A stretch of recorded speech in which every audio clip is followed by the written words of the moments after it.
bringing news that matters to you. You're watching the Bahamas Tonight Northern Edition.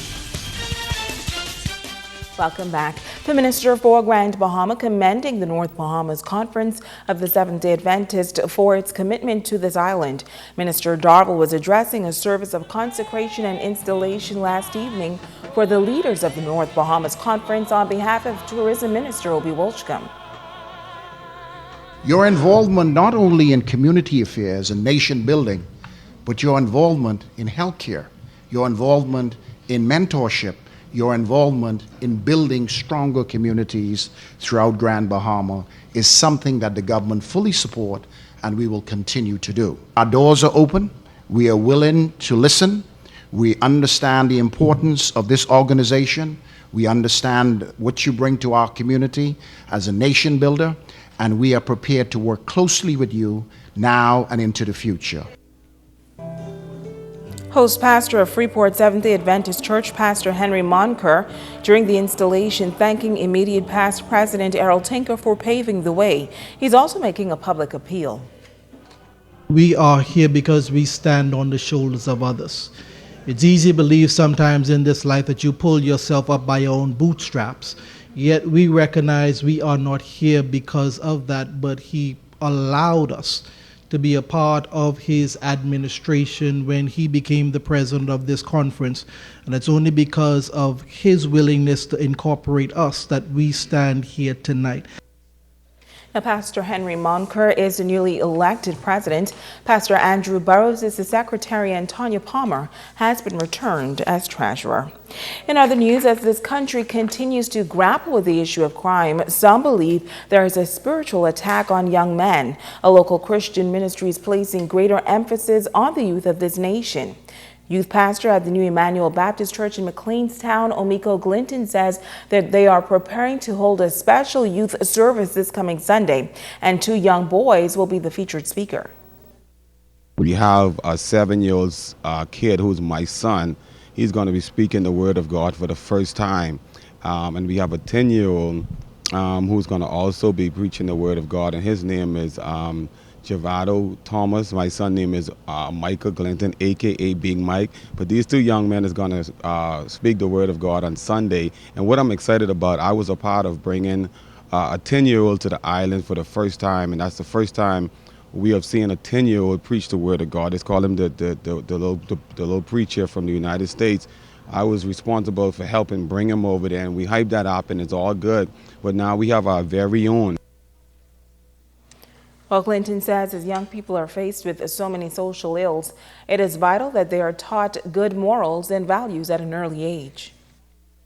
If we can catch our youth at that age, then we give them a high percentage, a high chance of being successful and succeeding.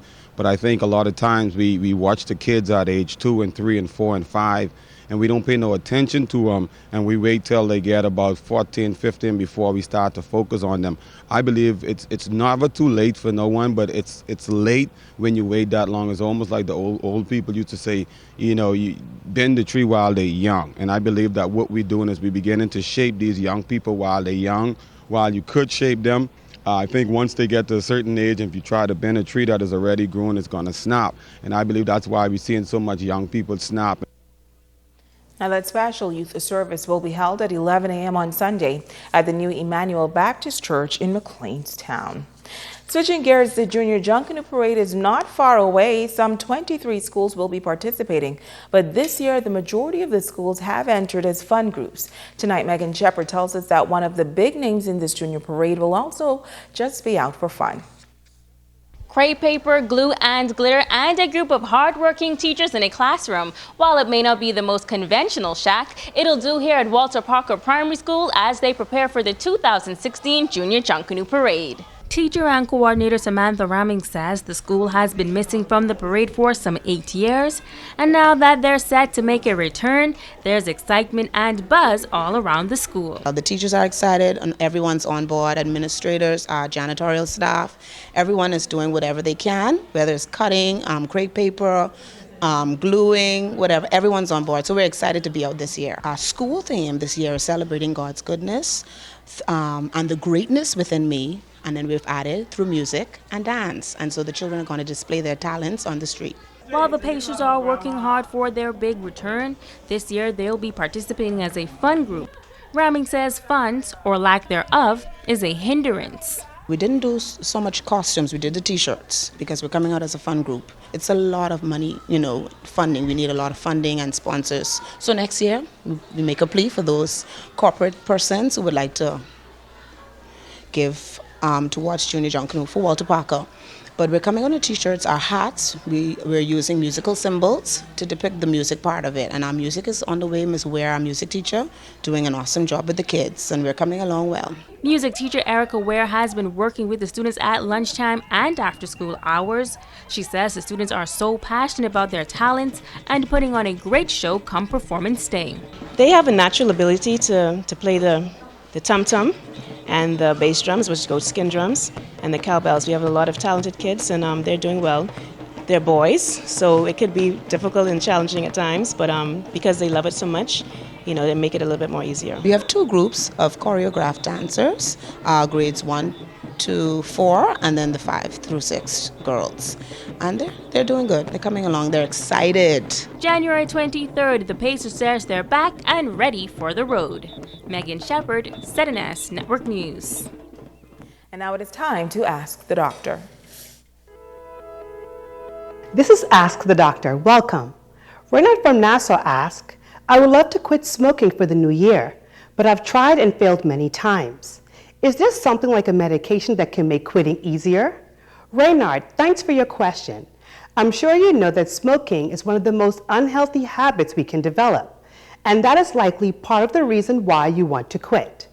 Smokers and other tobacco users are more likely to develop diseases and die earlier than are people who do not use tobacco.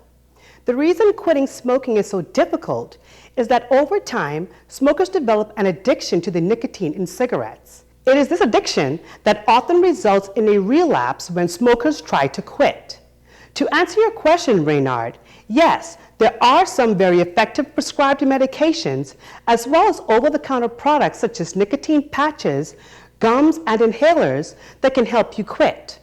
But whether or not you use medication, you need an action plan to quit cigarettes for good. If you have a question about how to quit smoking or the health risks associated with smoking, please email askthedrbahamas@gmail.com or drop it in my question box at the hospital. I'm Dr. Monique Pratt, and this has been Ask the Doctor. Stay with us. Ricardo Lightborn has a check on sports when we return.